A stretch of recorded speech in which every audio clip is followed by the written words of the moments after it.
Some people say wheels are the best upgrade to your bike. However, changing road bike wheel sets is not just installing tires, especially if you want to keep your road components and want your bike to be in the best and safest condition. This also involves brake adjustment and dealing with other parts. So we at Superteam has decided to make an all-in-one video about changing bike wheels, so you don't have to find 3 or 4 other videos to get the job done.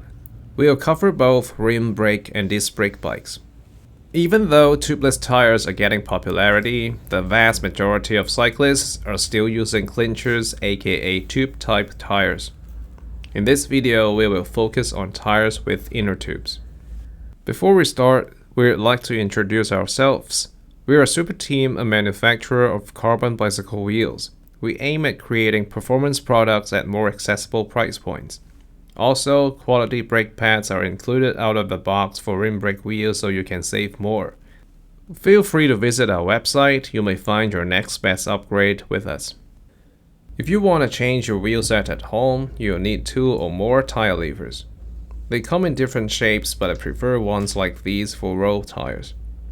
A mini pump, a floor pump or electric pump as you prefer, a cassette tool, and a chain whip. You may also need hex wrenches / Allen keys for brake adjustment. For center lock disc brake users, you may need a center lock disc wrench, which is usually the same thing as a bottom bracket wrench in size 44 or 46, or sometimes is a cassette tool. A torque wrench is always welcomed but not a must. Protective gloves are recommended because if you hit the spokes during tire removal, it can cause serious injury to your hand. Also, spinning rotors can be dangerous, so be extra cautious. General assembly grease is recommended, and a basic bike display stand always come in handy. Or else you have to put your bike against a wall or something. Some say you need soap water or other lubricants to slide the tire out, but I never need them. Deflate the tires.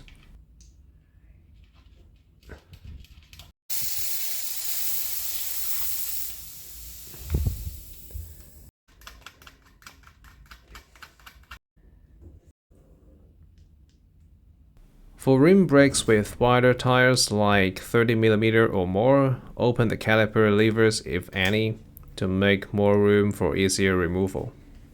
If you know how to remove the rear wheel, the front wheel is a piece of cake for you, so we don't talk about the front wheel. It's basically the same thing with fewer parts to deal with. Before removing the rear wheel, you should shift your front derailleur to the smallest chainring and the rear derailleur to the smallest sprocket by pressing the shifter. Slightly lift the bike and pedal forward. If you don't do this, the rear wheel may get stuck and it will be a pain to deal with. For electronic shifting parts, shift only 1 gear per time. You can use a bike repair stand, but not everyone has one and it's not a must. I prefer flipping the bike upside down. Loosen the quick release skewer or through axle skewer. Some may have different opening mechanisms, so you have to improvise according to what you have. Then remove the rear wheel carefully. You may need to gently lift the derailleur. If you come across any difficulty when taking the wheel out, you can take your chain off the chain ring, like this.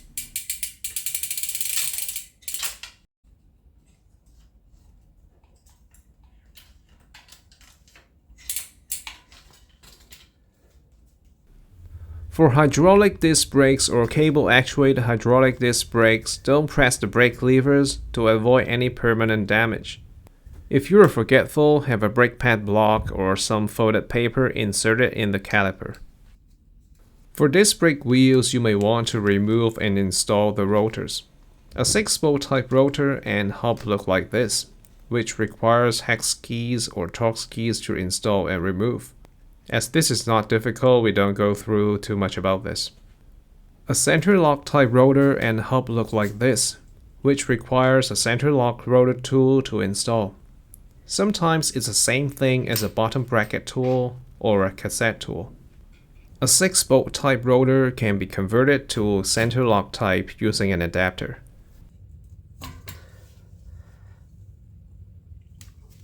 However, a center lock type cannot be converted to a 6-bolt type. Make sure there is no packaging spacer on the hub before installation. We take care of the cassette first, as the tire will provide cushioning and protection. As the majority of roughly 70% are using Shimano parts, we will be demonstrating with Shimano Hyperglide standard. Some SRAM cassettes are compatible with Shimano HG too. However, the SRAM XD or XCR type cassettes are not compatible with HG hubs, but they use the same tools for cassette installation and removal. For Campagnolo components, you have to use their specific tools as they are different. Use the chain whip to secure the cassette. Then, insert the cassette lock ring tool. Some are integrated like this one, and some require an adjustable spanner/wrench. Push it down, then the lock ring can be removed.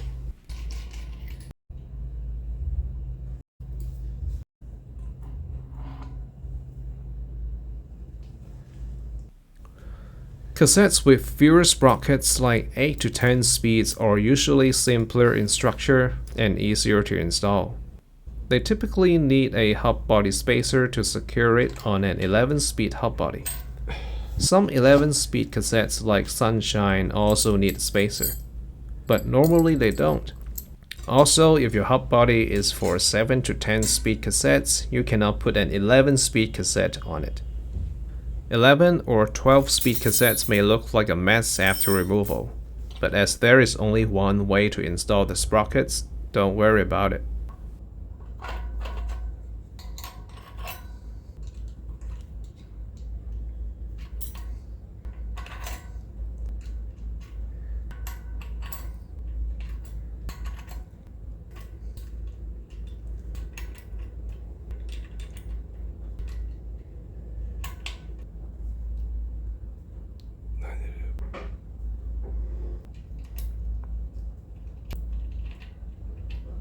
Pro mechanics may use a torque wrench to tighten the lock ring, but I don't have it and it's fine so far.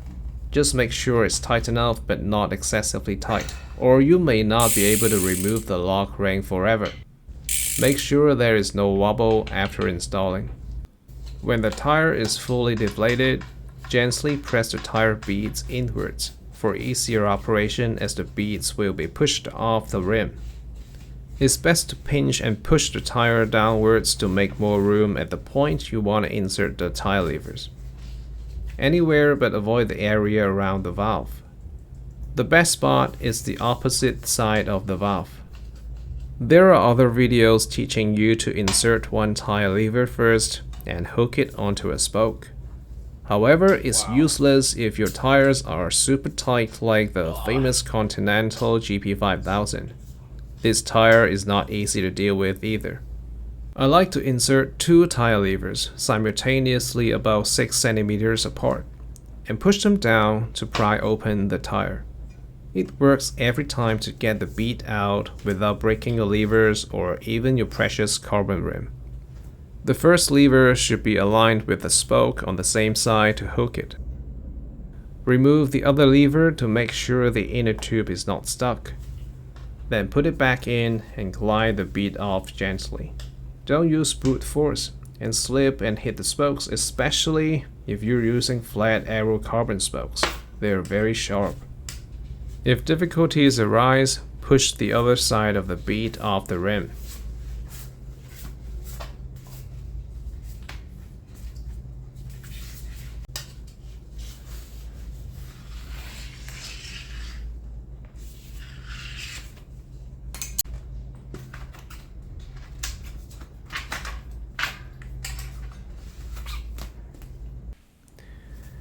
Some say wired tires are easier to install, while some say foldable tires are.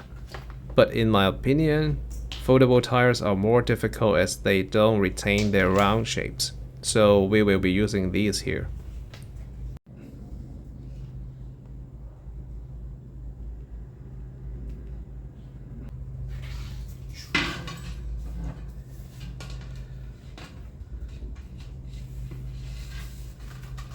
Mount one side of the tire onto the rim. Remove the lock ring on the valve. Open the valve of the inner tube. Usually they're this pressed type for road bikes. Inflate slightly.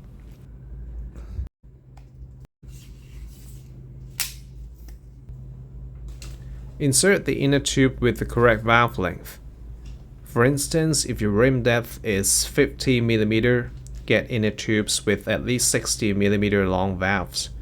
Usually I would go for longer valves as they are more compatible with different rim depths and easier for inflation. Insert the slightly inflated inner tube carefully.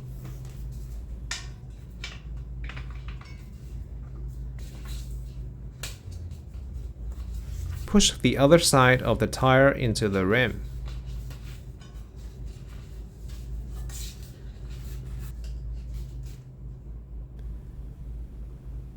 Use tire levers to tuck in the remaining section. If it is too hard to do so, squeeze and push the tire downwards to make more room.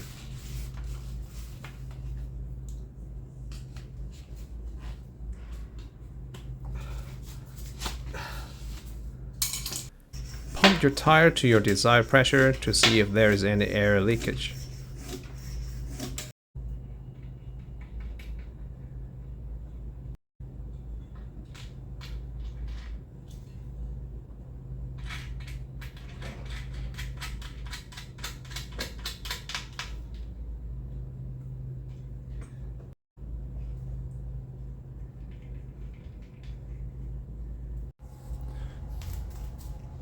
Make sure the chain is on the guide pulley.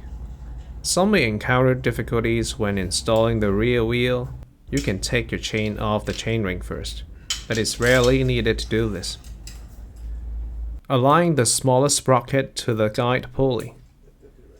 Push the derailleur backwards, and at the same time, push the wheel down on the chain, carefully and slowly. Don't force it if you cannot do it. Try again. If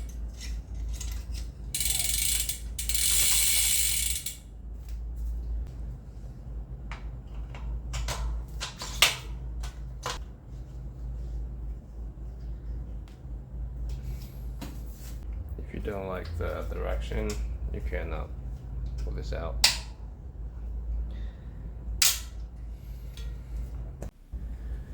This is for rim brake users.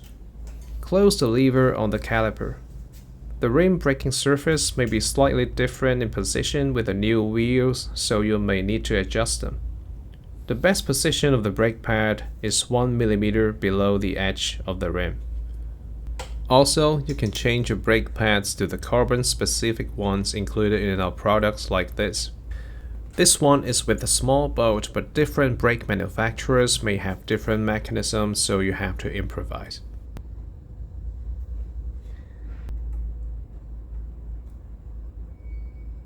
The front fork may get in the way when changing the pad, so loosen the pad shoe with an hex wrench, usually 4 or 5 mm. Press the brake lever slowly and repeatedly if needed when adjusting the brake pad position. Hold the lever tight when satisfied with the pad position. Slowly tighten the brake shoe. If it moves, adjust again. When the brake shoe is secure, hold it like this and further tighten it. Don't use excessive force. If done with a torque wrench, it should be 6 to 8 Nm. Tap gently. If it doesn't move, it's fine. I never had a safety problem. If possible, do regular checks like every 4 to 6 months or after any collision to the calipers. Repeat with the other side. Make sure both brake pads touches the rim at the same time. Use the centering screw on the caliper to adjust the balance. However, if the centering screw is out of range in the first place, it won't work. So make sure it always stays in the mid position before mounting the caliper. Also, if the lever is too loose, turn out the barrel adjuster. If too tight, turn in. If still not happy with it, loosen the cable clamp and adjust it from scratch with the barrel adjuster turned almost all the way in to begin with. Leave some space for an easy final adjustment.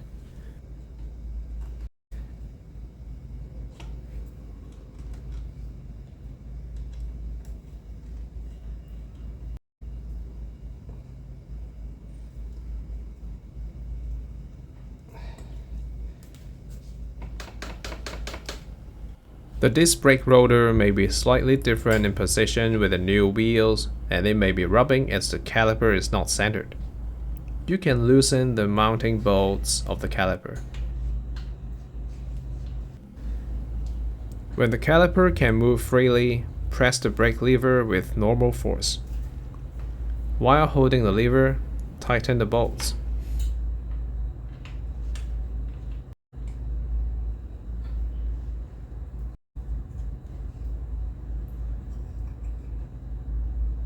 If it's still rubbing, you may need to adjust the caliper position by hand and by sight.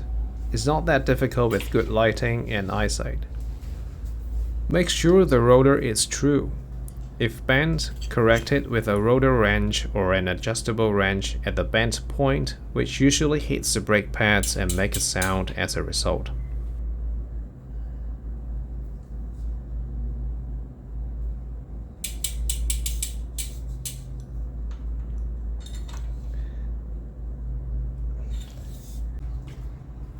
If it doesn't downshift to a larger cog, turn out the barrel adjuster on the derailleur by a quarter or a half turn.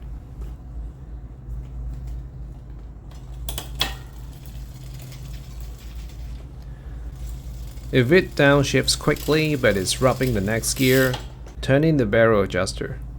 For a more complete derailleur adjustment video, you can refer to the links provided. Some more safety checks. For cable-actuated brakes, you can also check the cable clamp to see if they're loose. It could be dangerous. Over-tightening it may be risky as well if the cable is completely flattened and may break in no time. Typically requires 5 to 8 Nm. Make sure your wheels are true and round, especially for rim brake bikes. If the deviation is more than 1 mm and you don't know how to fix it, take your wheel to a professional bike mechanic. It shouldn't be an expensive service. If you want to do it at home, watch this video, but it's only for external style spoke nipples. One more thing, if there is only 1 minute to check your bike before you ride, I would check the stem bolts. Because if the stem is not tightened properly, you will crash as you cannot steer the handlebar and the bike will lose control. Always bring a multi-tool, a spare tube, tire levers, and mini pump for your long ride. Don't have a problem you can't fix on the road. I hope this video helps and you may consider choosing our budget-friendly carbon wheels in the future. Thanks for watching.